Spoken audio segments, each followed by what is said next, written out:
Welcome to Baxter Bell Yoga. I'm Baxter Bell. I'm here at the Oakland Yoga Studio today, and we're going to be working on kind of a dynamic sequence. This isn't actually typical of the mini vinyasa we've been doing, but it is going to involve some dynamic movement within the pose that we're going to work on. So we're going to come down and we're going to do reclining twist or Jatari Parivartanasana. And in that shape, as we hold that shape, we're going to do some movement that's designed to liberate the scapula, the shoulder, the upper back area a little bit.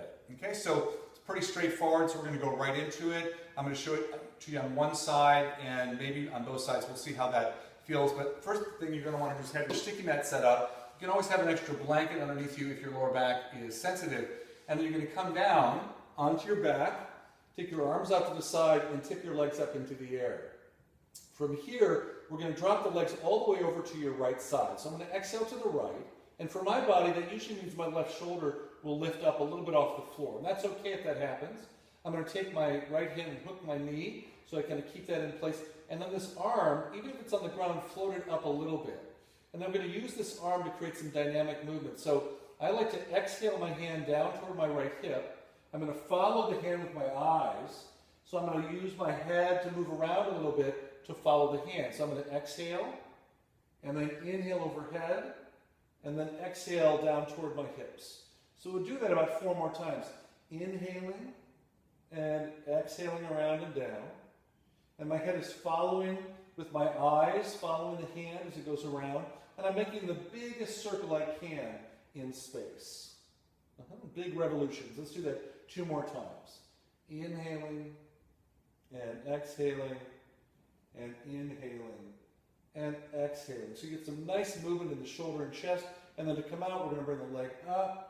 And just to be complete, let's go ahead and do the second side. So I'm shifting my hips a little bit, getting my legs set. I'm going to drop over to my left, bring my hand to meet this area.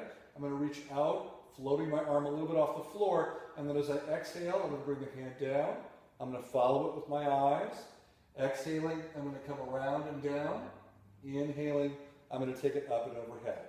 Exhaling and inhaling. So do that 3 more times. It's okay for the knees to slide a little past one another, so you don't have to have the knees stacked up because we're focusing on the upper body in this particular version of the twist. So 1 or 2 more times for about a total of 6 usually. Good. Here's my last one. And then as I take that arm out to the side, I'll release my clasp, come back up, and bring the feet down. From there, you might rest for a moment, taking a breath, making sure the lower back feels okay. This twisting is a lot of work in the hips and lower back, and then roll to one side and bring yourself up to sitting.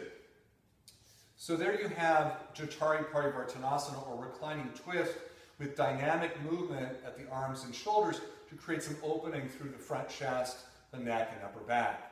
I hope you enjoyed playing with that this week, and please follow me on my website, baxterbell.com, on my blog site, Yoga for Healthy Aging, and look for longer practices on the practice channel at YogaU, capital U, online.com.